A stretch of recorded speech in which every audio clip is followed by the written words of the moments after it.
Assalamualaikum warahmatullahi wabarakatuh. Selamat bertemu kembali dalam kelas filsafat pendidikan. Ibu berharap kawan-kawan semua selalu dalam keadaan sehat dan masih tetap semangat untuk belajar. Baiklah kawan-kawan, tema kajian kita hari ini adalah terkait tentang pendekatan dalam kajian filsafat pendidikan. Sebelum kita bahas lebih lanjut, seperti biasa, marilah kita mengawali diskusi kita hari ini dengan membaca surat Al-Fatihah. Al-Fatihah.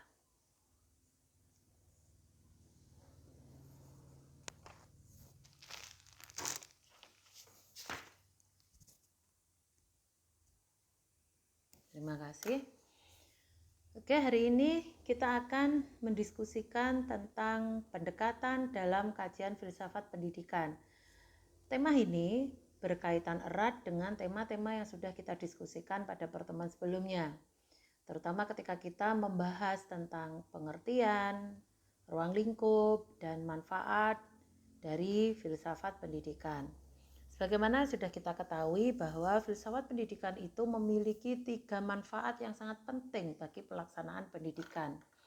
Yang pertama, filsafat pendidikan itu sebagai landasan bagi pelaksanaan pendidikan. Yang kedua, filsafat pendidikan itu sebagai kritik bagi pelaksanaan pendidikan. Dan yang ketiga, filsafat pendidikan itu sebagai evaluasi bagi pelaksanaan pendidikan itu sendiri. Nah, dalam rangka menjalankan fungsi-fungsi tersebut, maka perlu adanya pendekatan dalam kajian filsafat pendidikan. Apa yang dimaksud dengan pendekatan? Pendekatan kajian filsafat pendidikan Islam dimaksud adalah sarana untuk menemukan, menguji, dan menyusun data yang diperlukan bagi pengembangan filsafat pendidikan. Ini sangat erat kaitannya dengan fungsi yang tadi sudah kita sebutkan. Jadi ketika sebagai landasan, maka diperlukan sarana-sarana untuk menemukan itu sehingga bisa dijadikan landasan. Sebagai kritik dan juga sebagai evaluasi, diperlukan juga sarana untuk menguji dan sekaligus menyusun data bagi pengembangan filsafat pendidikan itu sendiri. Jadi itulah yang dimaksud dengan pendekatan dalam kajian filsafat pendidikan. Nah, saudara sekalian, ada banyak pendekatan yang bisa kita gunakan dalam kajian filsafat pendidikan itu sendiri. Yang pertama adalah pendekatan normatif. Pendekatan normatif adalah studi filsafat pendidikan dengan jalan membangun, meramu, dan memformulasikan sebuah pemikiran dalam filsafat pendidikan dengan jalan mencari dasar-dasar doktrin teologis. Dalam konteks pendidikan Islam, maka dasar teologisnya itu adalah Al-Quran, hadis, dan juga ijtihad para ulama. Nah, itu adalah dasar-dasar teologis. Satu misal begini, kita ingin menemukan dalil tentang diwajibkannya seorang muslim untuk menuntut ilmu. Mengapa kita harus menuntut ilmu? Ya, ada hadis yang berbunyi, thalabul ilmi fardhatun ala kulli muslimin wa muslimatin. Nah, juga kita mengakui bahwa seorang penuntut ilmu itu memiliki tempat yang khusus di kalangan Islam, di antara umat-umat Islam, sebagaimana dalam surat Al-Mujadalah ayat 11, yarfa'illahu alladhina amanu minkum walladhina utul ilma darajat. Jadi Allah meninggikan derajat orang-orang di antara kamu, ya, yaitu bagi orang-orang yang beriman dan menuntut ilmu dengan beberapa derajat. Nah, ini adalah pendekatan-pendekatan normatif yang menjadi cara atau menjadi alat untuk menentukan bahwa menjadi landasan bahwa pendidikan itu sesuatu yang sangat penting bagi agama kita. Itu yang pertama. Yang kedua adalah pendekatan historis. Pendekatan historis ini bermaksud mengkaji pendidikan berdasarkan urutan dan rentang waktu yang terjadi di masa lampau. Kita tahu bahwa pendidikan itu mengalami pasang surut. Pendidikan itu mengalami perkembangan dari fase ke fase. Nah, dengan pendekatan sejarah ini akan menghasilkan dua unsur pokok, yakni periodisasi pendidikan dan rekonstruksi historis dari periode tersebut yang meliputi genealogi, perubahan, dan perkembangan pendidikan itu sendiri. Genealogi itu apa? Genealogi itu asal-usul dari sesuatu dalam konteks pendidikan. Misalnya begini, saudara sekalian, mengapa dalam kita mengenal ada madrasah ya sebagai lembaga dalam pendidikan Islam.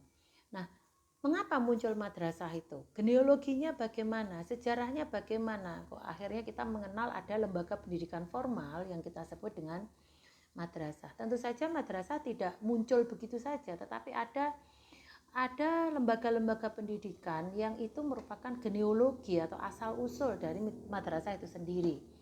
Jadi ada kutab gitu ya, kemudian ada ribat, ada lembaga-lembaga pendidikan yang kita kenal di era klasik dan itu berkembang menjadi satu lembaga formal yang kita kenal dengan madrasah.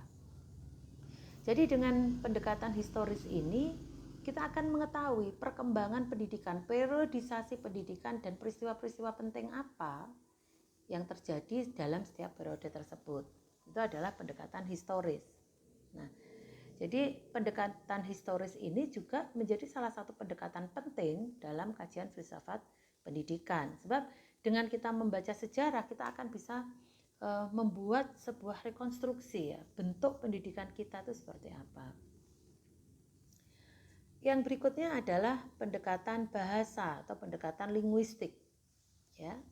Pendekatan bahasa dalam filsafat pendidikan biasanya ditekankan pada dua kategori, yaitu analisis bahasa dan analisis konsep.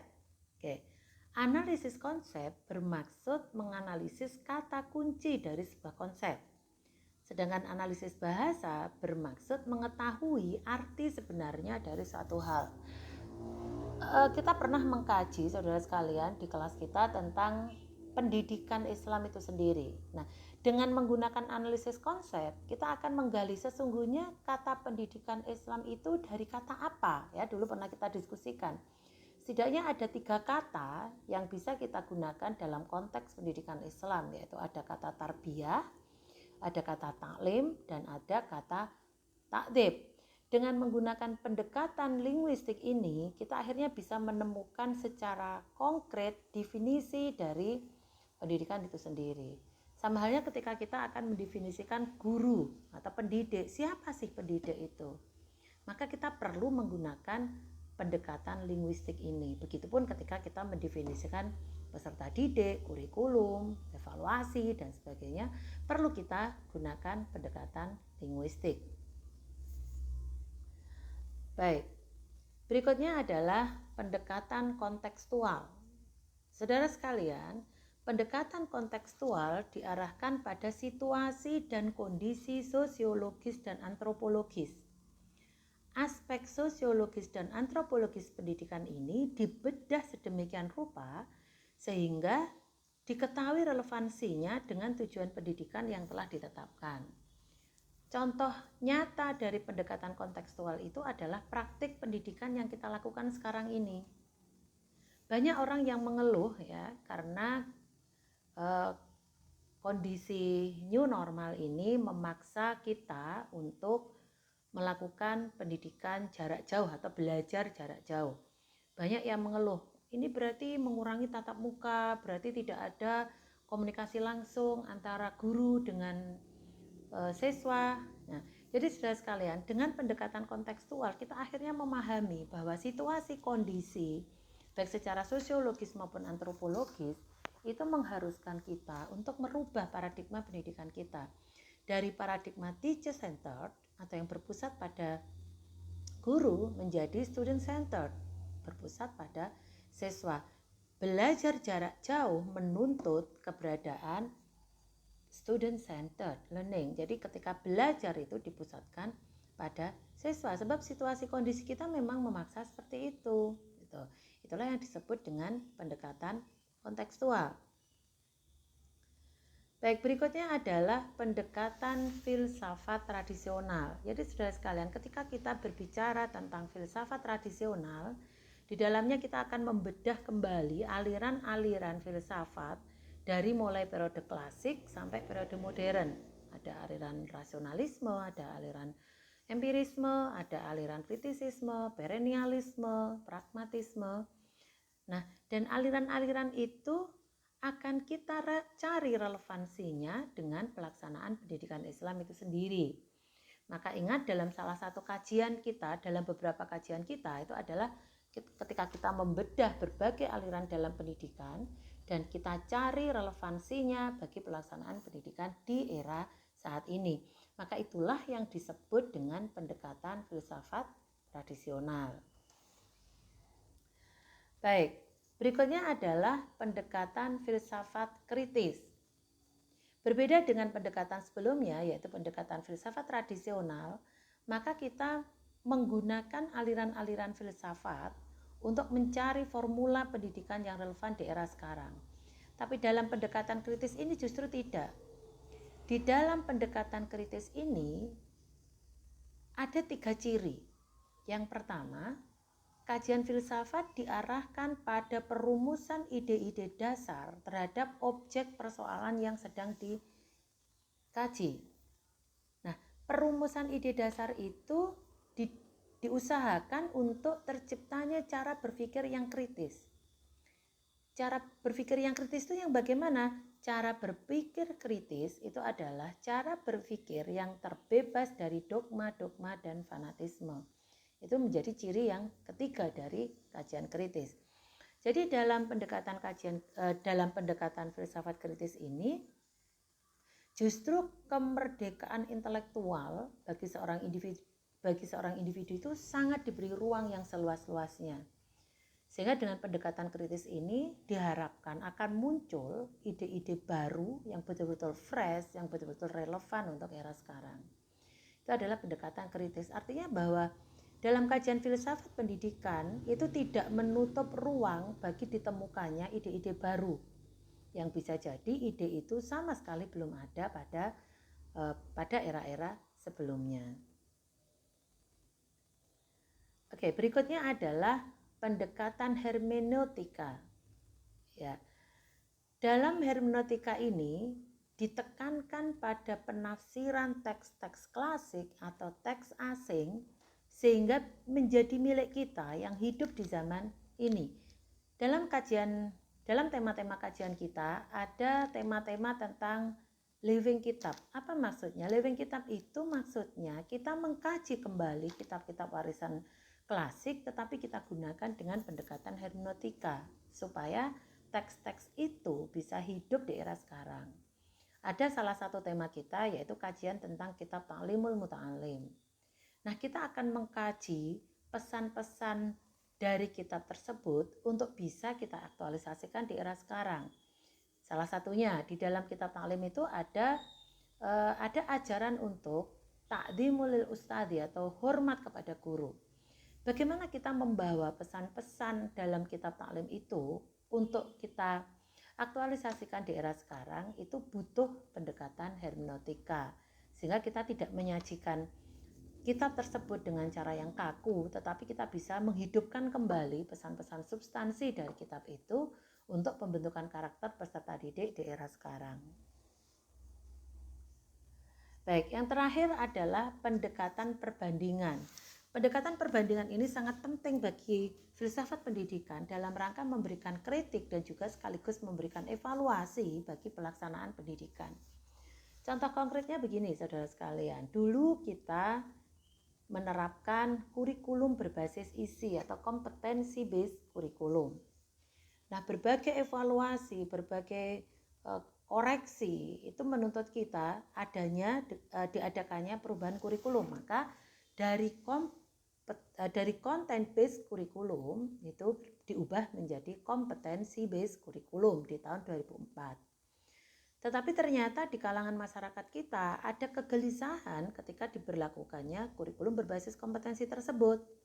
Maka dirubahlah di tahun 2006 menjadi KTSP atau kurikulum tingkat satuan pendidikan, di mana setiap sekolah, setiap satuan pendidikan diberi keleluasaan untuk mengembangkan pendidikannya sesuai dengan kekhasan masing-masing.